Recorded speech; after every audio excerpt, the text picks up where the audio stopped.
So we waited with bated breaths. We waited for a fortnight. We waited for all these Bok bolters. And then 34 players were announced to go on a 3-test tour, not a 4-test tour. We don't play Ireland. We play Wales. We play England. We play Scotland. Not in that particular order. However, no Bok bolters, the same 34. And I know it made you euphoric when you saw that squad announcement. It is a powerful team. I think the bolter is that there are no bolters. But I mean, you can't really argue with the selections. Those are the best players available to South Africa. I think. That's what you said yesterday. Oh, mate, are we going to do this again? I think. Let me finish what I'm saying. I think what this shows is that Rassie doesn't need 4 years to build a World Cup squad in his mind. I think Rassie's in win-now mode. These players are all in their prime of their careers, and he wants to go on this interview tour and smash these European teams. There are a bunch of guys that I would have picked, that probably you would have picked, youngsters who are coming up who we think need to be groomed to play at the next World Cup. Rassie obviously doesn't feel like he needs 4 years to do that or 3 seasons to do that. He's done it before in 18 months or less. And clearly he is just going to play these guys in win-now mode and try and smash some European teams in their kitchen. So I think that's what's on the menu. Okay, can you tell me what changed from yesterday in the car drive home, back in this morning, in 24 hours? What changed? Because what you were saying yesterday was very, very different. We went out for that biryani. You know what it does to my stomach. Exactly. What you were saying yesterday was, what is this guy doing? Where are the kids? Where are the youngsters? Amen. No, so I understand why he's picked this side. Yeah. He's picked this side to go and get the 3 wins. Correct. Get the number 1 ranking back. And this was always going to be his year of basically introducing new players, but I think also phasing out a few. When we think of someone like Mapimpi, who's playing well, but if you think of the next World Cup, we keep on arguing, are they going to be younger, stronger, faster, better winners, who he could pick? But you don't need 4 years to build for a World Cup cycle. We've seen that time and again. You need basically a good season building into there, and you just need a good tournament. Some teams have gone into World Cups and actually won a World Cup within a World Cup. Yes. And I would say 2019, that was a Springbok story, that they started getting on a roll, post that opening game defeat against New Zealand, kind of set the standard where they were, and they kind of built towards that final and really peaked in that final, 32-12 against England. You can never say that enough. Yeah. 5 scrum penalties in the first 6 scrums. You can never say that enough. Say it again. You can never say that enough. Box by 10. Box by 10. You can never say that enough. URC, 4 from 4. Por favor. But when you look at the selections, great to see that Franco Mostert. Yes, Sos is back. Sos is back. Glorious. And he's being considered. And what it Fabulous. does show you is, at the moment, in the pecking order, it's Sos, it's Ben Jason Dixon, and Sos is the number 1. Ben Jason Dixon, he's kind of thereabouts. He's in the mix, but not quite done enough to keep a guy like Sos out of the mix for the end of the year tour. The fact that he hasn't played any rugby since the Irish series shows they want to bring him back into the mix, kind of get him going. Great to see Damian Willemse back. Can play 12, he can play 15. I don't see him playing 10 for the Boks, although he played incredibly well for the Stormers against Munster. He kicked everything, including a wonderful drop goal, a pressure penalty at the end, and really kind of lifted that team, lifted his game. I was fortunate to be there. I spent a lovely day there with Gil. We walked that stadium. It was wonderful. It was very windy, I must say. So Damien's kicking effort, superb. And then the other ones that are back? There's a bunch of guys. I mean, we've got Franco Mostert, you've mentioned already. Erkje Snyman's back in the mix, obviously. It's a lot of guys that have been retained from the Rugby Championship success. Obviously, Marnie Lebark, Andre Pollard. Jan-Hendrik Wessels is the guy that they're hinging a lot on. They're obviously showing a lot of faith in him to cover Lucet and hooker because it's Malcolm Marx and Bongi in the driver's seat still. And then guys that fell out, Stephen Kitsoff through injury, Wilco and Asanati, very unlucky, I suppose, not to be there. Johan Krobelaar fell out. Loot de Jager unavailable. Salman Murat. And obviously BJ Dixon's the guy you already mentioned. And then everybody's favourite, Cam Hanekom, didn't make the cut. All right, so on our WhatsApp channel, you guys must visit it. We've gone past 10,000 subscribers in the last 2 weeks. We're going to be putting lots of prizes. Had a meeting with Gavin Gelnes from Salou City. We'll have a nice hamper pack available for you next week. We're going to give the prize away. You see this big bottle of 5-litre KWV brandy, the Eben Etzebeth 5-litre. We're going to do that draw just now. One lucky winner. I think we had 1,100 entries for that. So that's been fantastic. And we had over 1,000 votes for who's the unluckiest player to not make this 34-player squad for the 3 test matches. And top of the pops, Bulls Loose Ford, Cameron Honeycomb, SA Rugby, your wonderful platform. You guys put another poll up and said, should he stay or should he go to Wales? Because Wales want him. He could basically be starting against us. Mate, if he you and I got a wanted call it. from Wales. If They'll he take so us. wanted it. Were you surprised that Cameron Honeycomb wasn't in the mix for this? Knowing you've said you know what Rassie's trying to do, Yes, to go win, but surprised that he didn't integrate one or two like a Cam Honeycomb. No, very surprised. But I mean, So the way we would have done things, very different. Rassie's a guy who's won the 2 World Cups. I keep saying it. He knows what he's doing. He's got a plan. And this is the way that his process is working. And we will have to judge it at the next World Cup. It's difficult to argue. I spoke to a couple of people who are in the game, and that all of them had the same sentiment. Like, as much as you have to plan for the future, and these guys will be 36 at the next World Cup, you've also got to say they're at their prime right now and ready to fly. And the Boks don't necessarily need to take a step back now and take hits to groom youngsters for the next World Cup when these guys can go and roll everybody in Europe. So I think that is the plan. Honeycomb is a guy I think should definitely be in the mix now. He's definitely one for the future. I see us having quite a shortage of options at open side, and I think he's a guy who could definitely plug in there. I'm not sure what the mid to long-term value is of having a guy like Marco van Staden in the squad, but the squad that Rassie is taking to Europe gives us the best chance to do the most damage in November. So if you're not looking long term, if you're looking at the here and now, this is the best squad. And I was looking at the team that Rassie picked to play England when he took over the Boks in 2018. Remember, they went to Wales, they lost, but he kept some guys in reserve for that England match and at Ellis Park, and they had a combined 320 caps in the starting 15. So this Boks team's like close to 1,000 or whatever it is. He took a team from 320 to winning back-to-back World Cups. And that team had that 320 caps included 98 for Beast. So it's And he had Peter Steph to toy on the bench to start off in that series. Correct. He sent Peter Steph over with that young side that played against Wales, Washington, D.C., lost in the last minute, 22-20. Yeah. I keep on going back to 2018 when Rassie and Jacques took over. Played 14-1-7. They lost 7 out of 14, 50%. They started with a defeat against Wales in D.C. and ended with a defeat against Wales in Cardiff. And quite comprehensively beaten as well. But he kind of knew who he wanted and then who he didn't want. And obviously built into 2019, got that big win in New Zealand. I got the draw in New Zealand. And then obviously that series win against a very good England side at home. Incredible comeback from being 24-3 down. They won at Ellis Park in a thriller and then went to Bloemfontein and really clinically put away an England side. Then he made 10 odd changes for that one in the water. Cape Town, Danny Cipriani's last test. The cross kick to Johnny May, the score, and we lose. And as Eddie Jones said to me in the build-up to that test match when I asked him how he was, he said, how it is in international rugby, mate. A week's a long time. 1 week's a long time. 1 week you're in the penthouse, the next week you're in the shit house. So yeah, I mean, it's just, it's a powerful squad. It's the best squad he could pick in terms of reputation. Yeah. And I think it's the respect that he's also shown the tour. You look at a side like France that's going to New Zealand next year. They've already indicated none of their top players are going. They didn't send their top players to Argentina. I just think he really has done the Springbok brand justice by picking this kind of squad. Yes, I would love to have seen an Ethan Hooker if he was fit. Totally. I'd love to have seen a Cam Honeycomb in the mix. Yeah. But there's not too many outside of that you think could have forced their way in terms of pedigree and also in terms of performance. And I think what he also wants to see in the URC and as we go into the Champions Cup is a lot more consistency of performance. And when you see how a guy like Ulrich Loh was left out of the mix for a good season and how he came back into the mix, I see a bit of that with BJ Dixon. He's already trumpeted him. He said that this kid has got it, but there's certain areas of his game that he needs to work on. Yeah.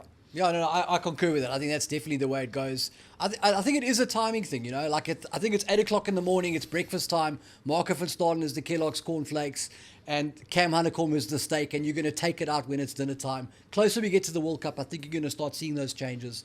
But he's decided that now is not the time to do that. It's interesting to me that he's investing what he is in Jan-Hendrik Wessels, because he started 9 matches in his pro career. And I think 6 of those were at hooker and 3 were at loosehead prop. And on the basis of that, he's the utility front row forward for the Boks. I think he's a good rugby player. I'm not sure whether he's going to cut it as a frontline loosehead / hooker. And I think hooker is a position where we've got 2 veterans, and we need to establish a 3rd youngster coming through there. So it's an interesting call for me that a guy like Jan-Hendrik Wessels gets the nod ahead of Andre Venter. Well, we've got 2 hookers that comfortably and consistently in Bongi and Marks have been in the top 2 or 3 of world rugby for the last six years. Yeah. But there's a huge gap between number Massive. 2 and number 3. Yeah. And if he's trusting his gut on potential, Jan-Hendrik Wessels has always been a pet project from his school days. Totally. When he was playing lock and running like Jonah Lomu. Just destroying everyone at schoolboy level. Jake then wanted to turn him into a hooker because just how many props there were in this country. There was the jury still out on that. I think the fact that Rassie is investing in him as a hooker, the 3rd hooker, but someone who can also play on the loose head, and putting him in that mix. And I mean, if he's scrumming against that kind of quality with Uncle Don Newman, those live scrums, and he's getting that kind of exposure, I think it's a good selection there. I think Grobbies is a good player. I think Venter is a good player. There's 1 or 2 others that are coming through, decent players. But I think he is the right selection in terms of a project selection. And I really understand that selection. A guy who I'm thrilled for is Ron Nokia. If ever someone has taken their chance in terms of the forwards, Big time. It's been him. Yeah. He certainly looked the part in Test match rugby. He's outstanding in the rugby championship. Solid on his own ball, an engine like Franco Mostert. And I think we saw last weekend's game was one of the first he's missed for the Bulls. And you could just see there was a difference. It was different in their lineup, different in their approach. They lost a lot in terms of leadership.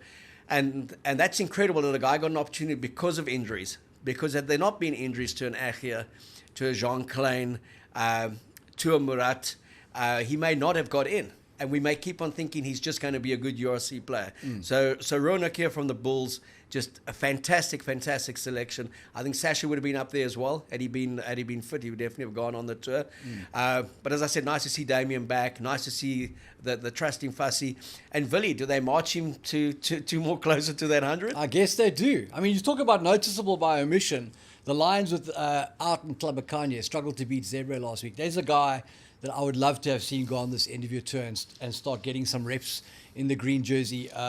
Without feast mode, the Lions really struggled, and I think he can add massive value for us now and for the future. So there's a guy I'd also like to see. And then Davy Creel's a hot fave for you and I, a guy we'd also like to see closer to the Bok team. So yeah, I mean, we were asked in the questions when we said email us, drop us a note on X, on our WhatsApp, to follow it on the WhatsApp channel. Is one of the big questions we got a couple of weeks ago was, please pick us your favored starting 15 from players based overseas who have not been picked in Rassie's alignment camps and that. And you and I chatted about it and went through the list. We drew up, there's a hell of a lot of players there. But geez, there's some ordinary players there. Very. I think there's maybe 2 or 3 that I would see, and I'm thinking Dylan Lates at best could still do a job for the Boks. Yeah. In the back 3, and the Dupree brothers, Dan and Jean-Luc. If you really had to go searching, they could probably do something. But outside, and Jan Saffenstein has always been a favourite of mine at Montpellier. Outside of that, I can't see anyone breaking into the 49 players that Rassie Erasmus has used this season. No, agreed. I mean, we went through the list.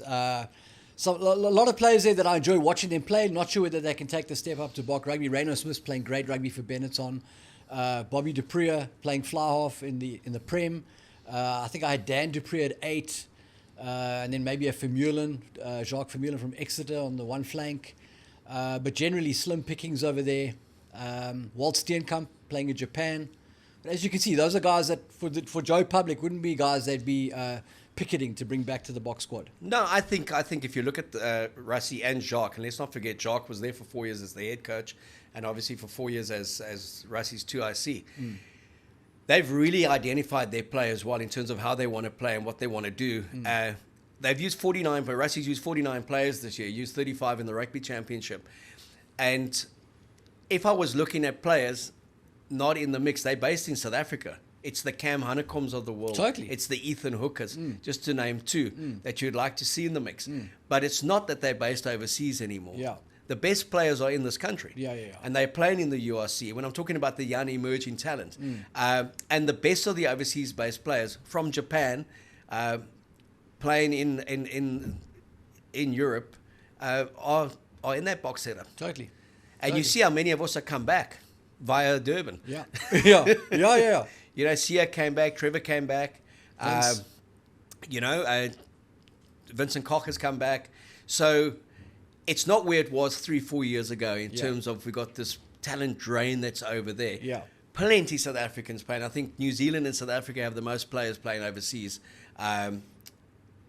But not good enough to play for the Springboks now. Certainly not in this setup. Totally. Well, to your mind, when does Rassie start to make the switch and bring new players in? I mean, is he going to ride these guys all the way? Is he going to make changes? And if he's going to make significant changes, when do you see him doing that?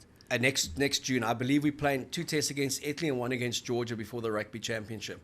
And I see him integrating a lot of newbies. When I say newbies, your Cam Honeycombs, your Ethan Hookers, those kind of guys into the mix. I don't think it's going to be 10 players. I think there's probably, at best, 5 players that will come into the mix next year, and some of them have been in the system. Like if you look like a Jordan Hendrickson, if you look like a Morne van der Berg, Edward van der Merwe, I thought he was unlucky not to make this trip.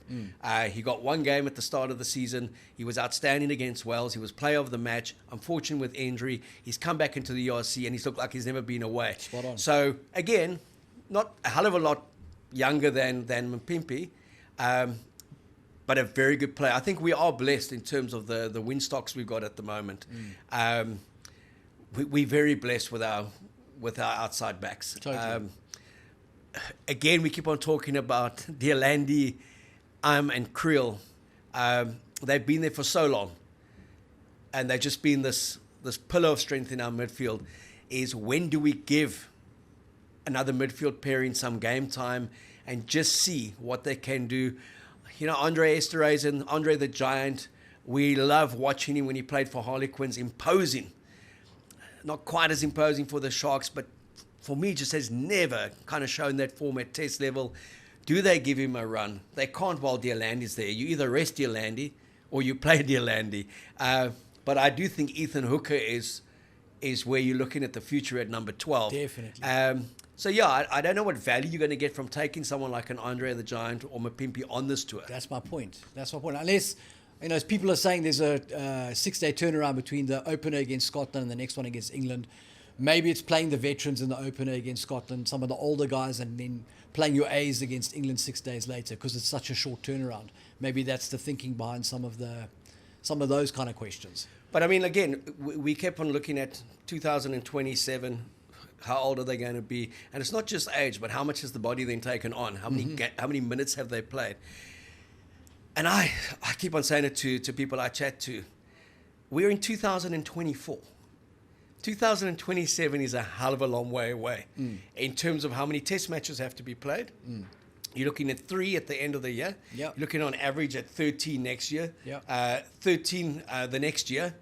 So what does that give you? 26, 29. 29. And you're probably looking at 3. So probably 32, 33 tests before the next World Cup's opening game. That's a career. That's a lifetime for some players. So I'm not getting too caught up in who's not been integrated into the squad. I understand the science behind a lot of it. And I do think that he's done in this 2024 year that he couldn't do in 2020, him and Jacques, because of COVID, that they have brought in a lot of new players, young players. They've played them in very strategic matches. And then the likes of Arun or Keo Zels have just blossomed and come through. And if you can get two youngsters to come through and announce themselves, Totally. one in the forwards, one in the backs, well, I mean, that's a success rate for me. Absolutely. No, 100%. Talking about success rate, the Boks need to win against Scotland, England and Wales to justify this team. This is the best South Africa could put out. And I think if they come back with anything other than 3-0, we will look at the opportunity cost of not having blooded some youngsters and go, was it really worth it? Do you think that's fair? No, completely. But if you look at the quality of that squad, the expectation has to be boxed by 10. Yeah. Boxed by a comfortable 10. You found a way. Okay, boxed by a comfortable 10. Yeah. Because the quality of play is just so good. Totally.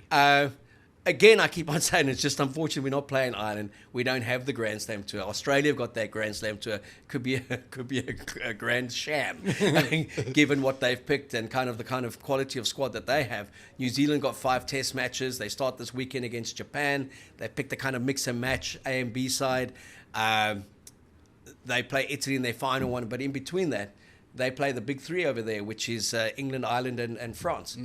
And on current form, and we'll speak about that closer to the time, I don't see them winning any of those 3 test matches. I think they'll go 2 from 5, and kind of that will be their season. But they've also haven't really integrated the youngsters in the system. I think he needs to win, Scott Robinson. Joe Smith's just hoping to get a competitive performance out of his Australian side, where we are the dominant force. Totally. And Ireland have the same expectation of their squad when they go overseas. They expected them to come to South Africa and either draw the series 1-1 or win it 2-0. That's the belief they have in it. It's not being arrogant from our side. It's not being cocky. It's saying when you look at that 34, you look at how many World Cup winners there are, you look at the 4 World Cup winners that have come back into the squad in terms of quality, especially a Damian Willemse in the backs and an Achia Snyman in the forwards. You go, wow. You look at that 34 and you think that 11 of those aren't going to play on a particular test match Saturday. That's how blessed they are at the moment. Yeah. And the expectation must be that they put in good performances and Spot they on. win. And the thing that I keep on hearing about is, come on, guys, we've been playing the URC for 4 years now. We've been playing in the Northern Hemisphere at the end of each year for how many years? Don't talk to me about weather conditions and there's no such thing. When you're playing in Cardiff, in Edinburgh, and Twickers. at Twickers, or the Allianz as it's now called, those pitches are just perfect to play on, regardless of weather conditions. The travel, because they are flying business class and they are the Springboks, it's a 12-hour flight, it's 1 hour time difference or 2 hours at best. There are no excuses about being there. Totally. And we play enough now in the URC for there to be no excuses about the actual playing conditions and understanding the Northern Hemisphere game. 100%. Where's Faf de Klerk? What happened to him, mate? Well, Faf de Klerk is in every ad I see in SARugbymag magazine, mate.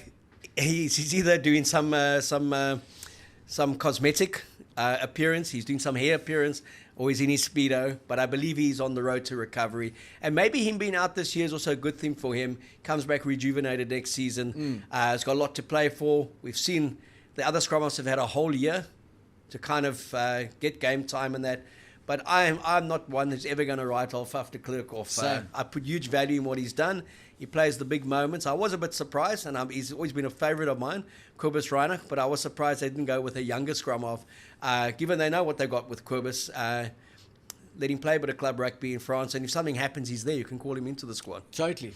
Yeah. I think those were my things. When I looked at the squad, it's like there were 4 or 5 that I thought you could have actually done this a bit differently without weakening the squad. Yeah, no, that's exactly right.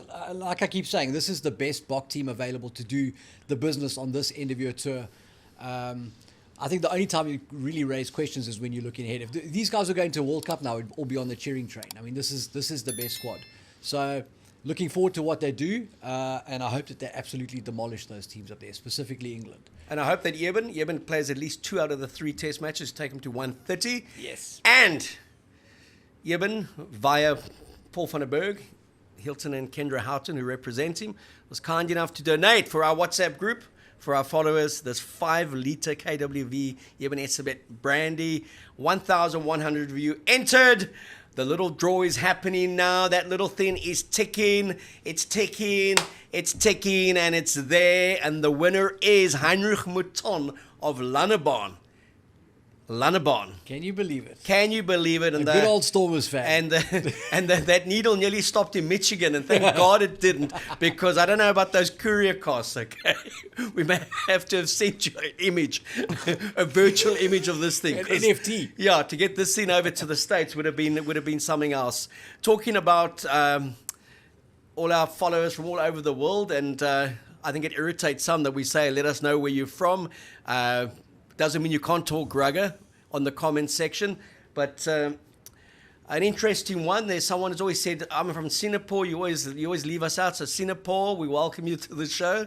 And then Stuart Kelly, who's a young man, not so young anymore, but he worked with Gavin Rich and myself in the young days. He worked at the Star, and then he worked at the Argus. He was the rugby writer. Obviously went on to far better things now. He's director of communications. He's based in Bangkok, and he watches the show religiously. And he's got this wonderful partner, and her name is pronounced Lek, like in lacquer, but in Aussie they call her Lecky. And it's a shout out to them in Bangkok. We want to say Stu and Lek, we hope you enjoy the show. And Lek, know that your man was a very, very fine rugby writer, but as I said, he went on to much better things, and I think far more enjoyable things. Yeah. So keep on tuning in there and keep on enjoying those brides with the Kiwis and the Aussies, and do it with the comfort and the knowledge that we are now the best team in the world, not them. Beautiful. When we're looking at best teams in the world, URC, we've had a lot of action. 4 from 4, we said last week, and it so nearly was and should have been 4 from 4 again. The Bulls, our pet hate, the URC, wonderful league, shocking match officiating. And the unfortunate thing there is it's not actually the URC that does the appointments. It's each region. Each union that gives them the referees, and they're kind of a bit hamstrung that that's all they've got to work with. I think that's been Tapa Hennen's big job, is to work with these referees and try and get them better. But it's an embarrassment. It really is. That you had the Bulls 2 red cards in a row, and they've been rescinded. The one, it didn't cost them the game. The other one, last weekend, it had a bearing on the game. When they lost their hooker, they lost their way in the last 12 minutes, and they lost the game by a point. I mean, you got to feel for Jake White. The Bulls were on track to be 4-0, second week in a row, completely unwarranted red card, and then they get it rescinded. It doesn't change the result. So Bulls coming off their first loss of the season, and they're walking into a match where they will be refereed at Benetton by Owen Cross, who's the guy that gave Davy Creel the red card, which was rescinded in the first one. So, well, that's the whole thing. Reward every time here. There's no consequence to these match officials. They just get to do the next game, and unfortunately, they don't do it much better. You know, we talk about the match officiating. I was at the DHL Stadium with 28,000 others in the season, the family season ticket, where I had to kind of leave because you can't take alcohol there. And as you'll see from that image, I was most distraught. And Gil and I then took a little stroll around the stadium, and those beer stands were half empty wherever we went. And I had lots of pints of beer. Really enjoyed the game, enjoyed the bonus point win. But the match officiating was also poor. It was poor. And the Stormers won 34-19. They got the bonus point win. So I'm not whinging about a team that lost. I'm just saying, I just feel for the coaches, and especially the leadership in terms of on-field, that it's so inconsistent, the interpretations. So much is missed by the referee, by the touch judges, and also by the TMO. Yeah, we covered in the last episode, the referees need to be better resourced. That's the only solution, is to pay them more and expect better performances. Whether that'll ever happen, I don't know. Not sure what rugby's spending its money on, but it needs to be spending it on its officials, I would say. But that's not the URC to do that. Totally. That is for each union to do that, to invest in the referees. Yeah. But again, with investment comes accountability and consequence. Yeah. I invest in a player. I play that player for 8-9 matches. They keep on stuffing up. Totally. They keep on making the same mistakes, taking the wrong decisions. There comes a point where I've got to axe that player. I can't keep on saying just because we identified that player for 3 years, he's in the mix. Yeah, but if there's no one on the bench, you can't axe that player. And that's the problem, is that being a referee and getting to the top needs to be much more of there needs to be a more legitimate and credible journey there. And you mentioned JK and was it Barnsley last week, and obviously Nigel Owens. Those guys, even though they refereed in the pro era, they came through the ranks during the amateur time. They came through the schools and the club system, and it was a rigorous process to become a serious top referee. You know, the days of Andre Watson and I think a lot of that has been lost in the, you know, how firm the grassroots are in rugby in some elements. I'm not so sure about, and I just wonder how rigorous a process it is to be a pro ref now. I think it really needs to be a well-paid job, a profession where you have to fight to get to the top. That's where the money is, and to do that, it's through performance. And so you have to show that you have the caliber to referee those tight situations at the club level to get to the next level. At the moment, I feel like we've got a board that says vacancy, apply within, and we'll just take whoever applies because ostensibly the money's not there for referees. But again, the law changes, the kind of the amount of interpretation that comes with the law changes. It doesn't help these guys. Of course not. Of course not. I mean, they're not being done any favors out there. Of course not. Of course not. With the powers that they get given totally, or not given. Totally. But that's because rugby's run by people with a marketing mindset. So it's all about the product and what it looks like. And they're trying to manipulate an outcome from this side of it. Instead of saying, let's make rugby as credible as possible within the laws of the game and produce what rugby is. They keep trying to shape rugby into something that they think people want to watch. And these are the results you get. Constant changes of laws, constant manipulation of the environment and the landscape. And I think that's got to change. And that's a leadership issue. And who are these people? Because if you take the Springboks as one test case, they filled out every stadium in their home test matches this year, including Bloemfontein being a sellout for a test match against Portugal. The buzz for the 2 Irish test matches at home, the buzz for the 2 All Black test matches, the buzz for when the Pumas arrived in the finale of the Rugby Championship. Now, they were there because the Boks were winning and Boks were playing very good rugby, not because of the need to speed up the game, the need to score 6 tries, the need for the ball to be in play for 38 minutes out of the supposed 80.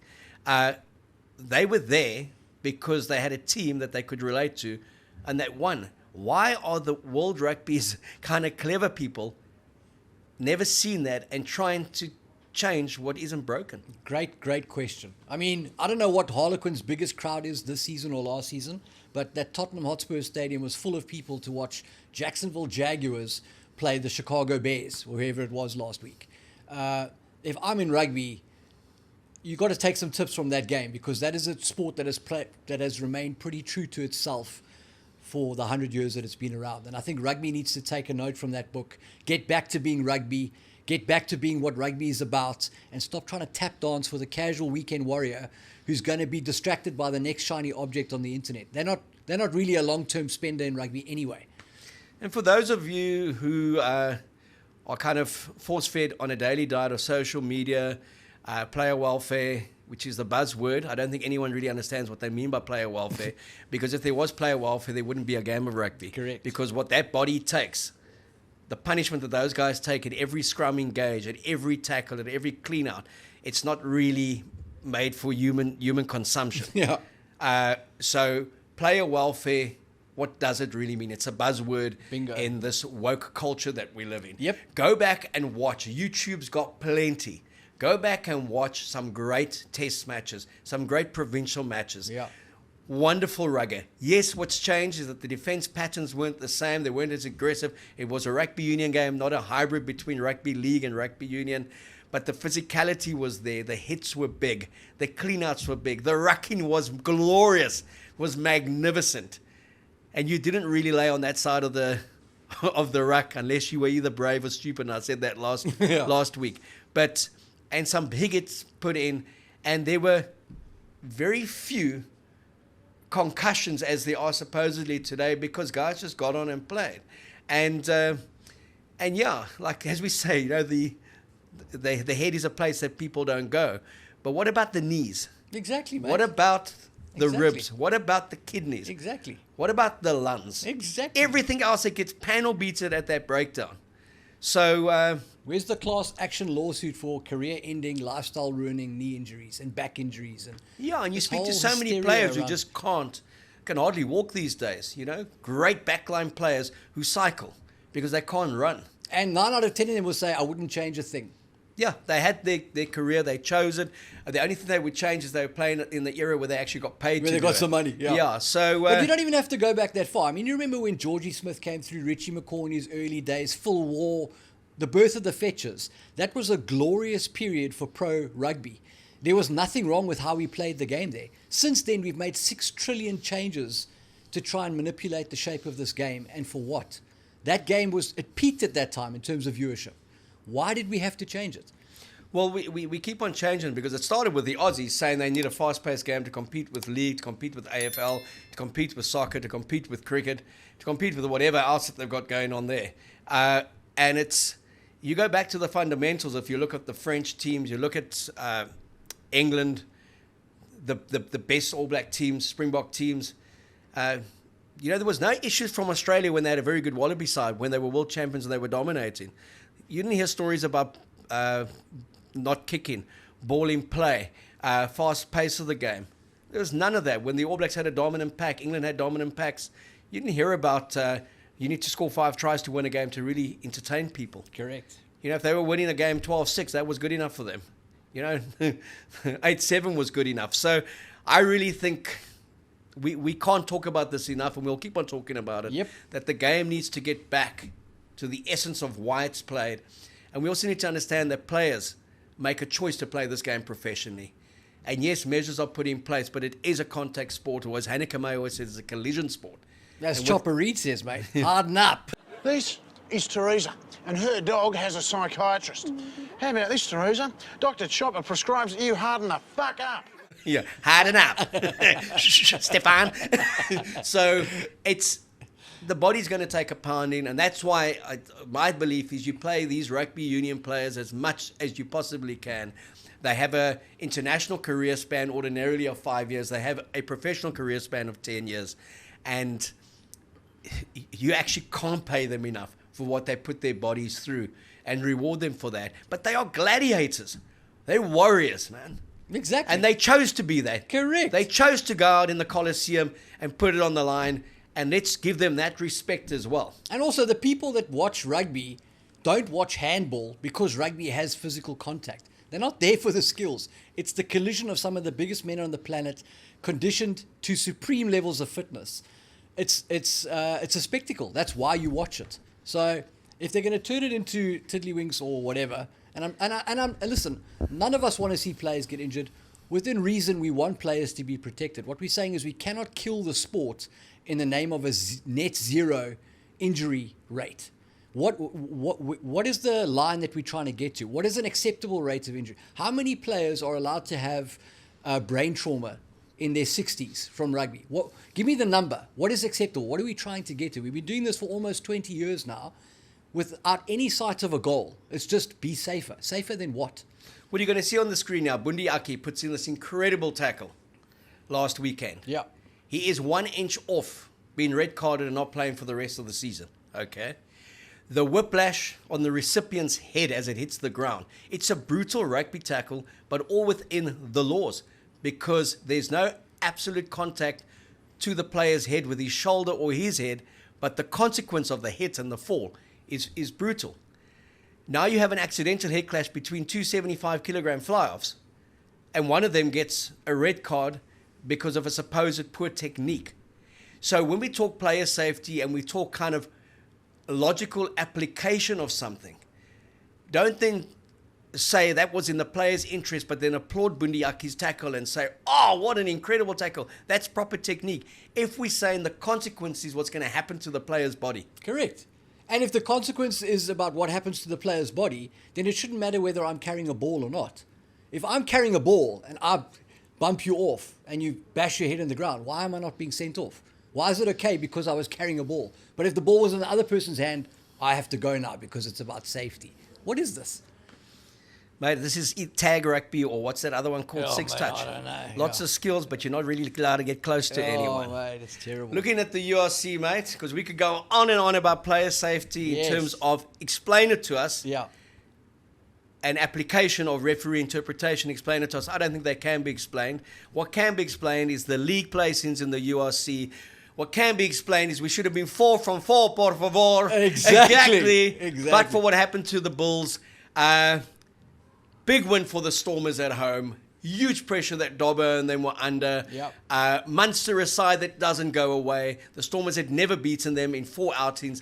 They were the team that had come to Cape Town, ended the Stormers' winning streak. They came to Cape Town in a final in front of 56,300. They won 19-14. They know how to win on the road. They're tough buggers. They're a quality side. They're a popular side. And they weren't going away either again in Cape Town. Hung in there 21-12. Got it back to 21-19. I thought, here comes a 22-21 escape for them. Up steps Damian Willemse. Big pressure penalty. Great understanding of momentum and reading of the game. Conversion, drop goal. And then just from pressure on Munster, trying to chase a losing bonus point. Wonderful reading of the game by Ruan Nel. Intercept, 34-19. Hats off to them and hats off to everyone in Cape Town. 28,000 at that game. First home game at the DHL Stadium. A team that's come off a 38-7 defeat in Edinburgh. 1 from 3 on tour. That 28,000 people would come out. And outside of the Croke Park, 82,000 between Leinster and Munster of a couple of weeks ago.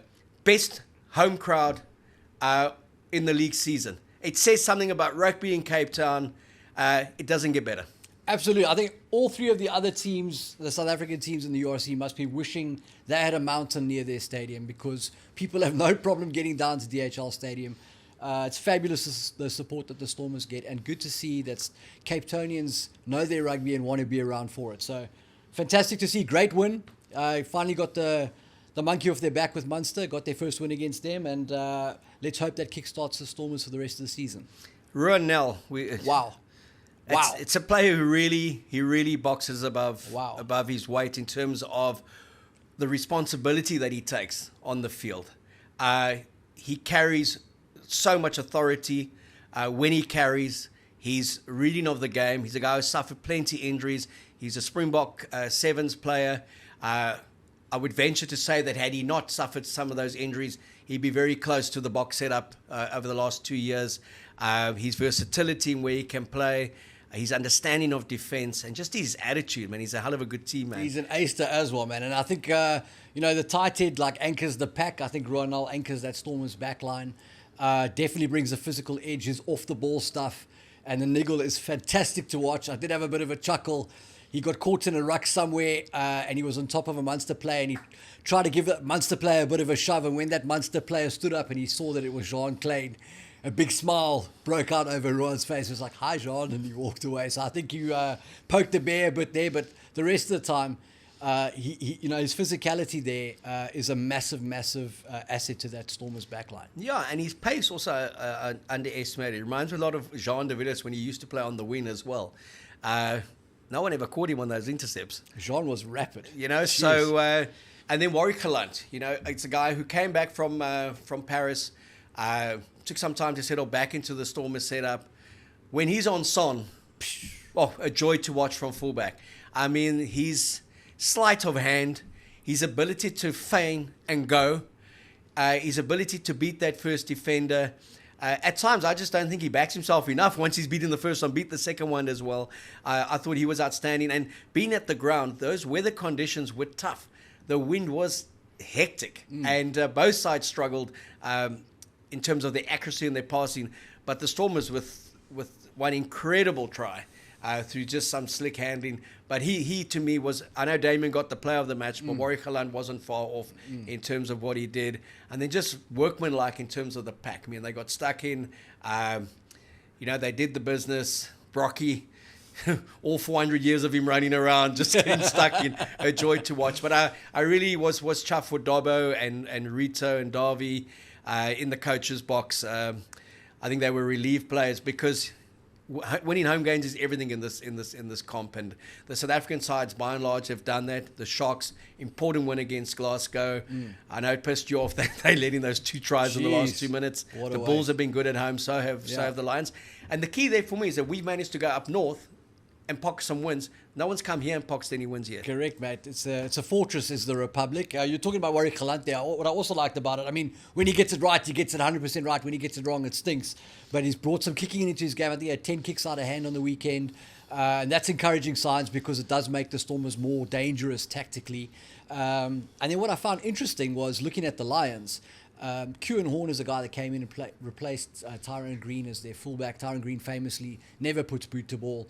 And Keo Horn has emerged and developed into this very tactical fullback without being any less dangerous as a counter-attacker. He leads the entire competition in kicking meters and is that left boot at the back there is doing great things. So very good signs in terms of our fullback stocks and some of the options coming through there. You mentioned Gaza early on as well. So bright future for the Boks in terms of their options at the back. But then you look at the Lions, and we spoke about how well they did in the Currie Cup, how well their junior teams did. The under-19s won the championship. The under-21s lost to a very good Western Province side. Yes. They got to the final of the Currie Cup, hosted it, won their first 2 games at home, 48 Brilliant. points past Edinburgh in the first 40 minutes. Then went away and won a game that previously they would have lost in their tour opener. And then played a tough Zebra side that had put 42 points past Munster, scored 6 tries, terrible conditions. And somehow they kind of found a way to win. The maturity of this Lions side is, for me, one of the highlights in the opening month of the competition. Yeah, they play way above their weight in terms of their maturity and their grit. This team has definitely got something going on there. Like what do they say? The sum of the parts is greater than the whole, whatever it is. I don't know. The Lions are definitely getting the most they can out of this group of players. And I think a lot of that has got to do with the way they play their rugby. It is very circumspect without being boring. And they've got 2 guys that if you give them a sniff on the edge, they will convert that into a try, in Edwolf and Amava and Rabs. So I think when Feast Mode comes back to anchor a tight head prop, they're going to be dangerous. They are massive underdogs against Leinster this weekend. But I think they'd be good to cover the spread. I don't know if you want to talk about that. We'll talk about that. We'd like to scream 4 for 4, but I don't know so much. Dublin, Leinster, as well as they're playing, and Leinster will certainly put out a good side. It would take a really, really good refereeing display of reducing Leinster to 13 players for the last, sending Jacques Ninoba off for the last hour for the Lions to get this win. So no disrespect to the Lions. I think they'll be competitive, but we've seen Leinster. They went to Benetton and were 30 points up by 30 minutes. They were comfortable winners against Munster. They just took quality. So they're a test side playing in a domestic league pretty much. They have so much talent, so much depth available to them. They're 5 from 5, where a club like that should be top of the table. The draw also seems to favour them. They get a lot of good early home games before the Six Nations, before those November internationals, where they can kind of they don't have to play all their test players. But yeah, it would take something from the Lions to win. I think the fact that the Lions go in, and who would have said that Leinster Lions into the second month of the league, it's the top 2 clash. The only 2 unbeaten teams. Love that. I think that's going to change this weekend. Sorry, Leinster. Yeah, and I've got to see Leinster. Leinster's going to win it. It's going to be 3 from 4, not 4 from 4. But Sharks, 15 out of the 23 players of colour, incredible for transformation. The most transformed team ever put out in the history of South African professional rugby. 10 in the starting lineup, 15 in the 23. I wrote a column in the Sunday Times, the Sharks mantra: we are black, we are white, we are dynamite. Gav Rich taught me that song from his Sharky days. They certainly are black, white and dynamite at the moment. They were comfortably ahead. Sia back, scored a try. Eben strong and imposing. The Hendrickson brothers playing at halfback. But again, just the fact that they beat the defending champions, but that last 2 minutes. Just fell asleep, mate. I don't know. They thought it was a 77-minute game. I'm not sure. Glasgow came back, scored 2 great tries at the end. The last one was an absolute worldie from the other end of the pitch. And, Fussy did his best to scramble across there and catch the bloke on the edge before he popped it inside for the try. Not to be. So Glasgow would get 2 vital log points out of that game. And I thought, as good as Georgie Horn is for Glasgow, the 2 tries that he scored, also phenomenal. The Sharks will probably want to have a look at their scramble D and maybe look at some of the options on attack, because they play a lot of rugby that when they turn the ball over puts them in a bit of a pickle. So I think if the Sharks had to be as circumspect as the Lions, they'd be a very difficult team to beat. So let's see what happens. Let's see what happens this week. But Pimpy also chose the right time to get back in form against Glasgow. Very, very good.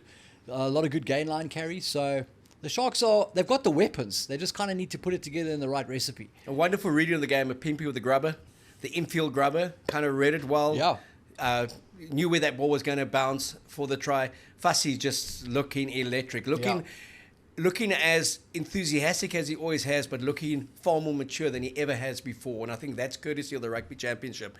He looks like a guy who's gone away, played against the All Blacks, been successful, and now has come back and he's playing his club rugby, and he looks like a test player. Yeah, I wondered why he struggled to pick up weight, but apparently, I mean, it could have something to do with the fact that he's been playing with his Bok jersey under his Sharks jersey the whole season. He must be sweating at least 2 kgs. No, but he's been outstanding for it. it. He has been electric. It makes for a lovely selection headache for Rassie at the end of the year tour. It's like, who does he start with, Fussy or Damien Williams? So Damien was the incumbent.